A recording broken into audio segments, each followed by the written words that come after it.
శరణ్య, అనన్య ఇద్దరు, అలాగే రోహిత్, అలాగే దర్శన్ అందరూ కూడా పూజ చేస్తారు. పూజ చేసిన తర్వాత అమ్మ ప్రసాదం అందరికీ పంచిపెట్టండి అని అంటూ పంతులు గారు చెప్తారు. అలా చెప్పినప్పుడు శరణ్య ఆ ప్రసాదం తీసుకొని అందరికీ పెడుతూ ఉంటుంది. అందరికీ ప్రసాదం చేతుల్లో పెడుతూ ఉంటే ఇంకా అప్పుడు కాంచన టెన్షన్ పడుతూ, అమ్మో ఈ ప్రసాదం ఇప్పుడు మన చేతికి కూడా వస్తుంది అంటే ఈ ప్రసాదం అందరి ముందు మనం కూడా తినాల్సిందే, తిన్నాక మనం కూడా చచ్చిపోతామా అని అంటూ కాంచన అంటే, అనన్య నువ్వు నోర్ముయ్, కాసేపు సైలెంట్గా ఉండు అని అనన్య సీరియస్గా చూస్తూ ఉంటుంది. శరణ్య అందరికీ ప్రసాదం పెడుతూ ఉంటే ఆనంద అలాగే దర్శన్ పక్కనే కూర్చొని ఉంటాడు.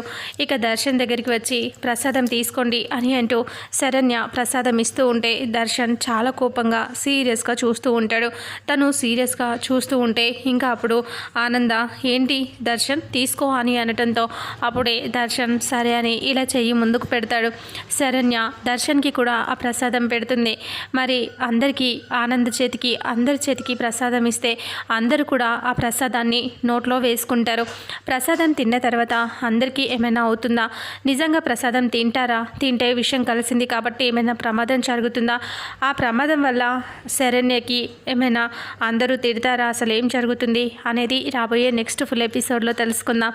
వీడియోని చూసిన ప్రతి ఒక్కరూ వీడియోని లైక్ చేయండి, షేర్ చేయండి, కామెంట్ చేయండి. అలాగే మన ఛానల్లో మరిన్ని అప్డేట్స్ కోసం ఛానల్ని సబ్స్క్రైబ్ చేసుకోండి. Thank you so much.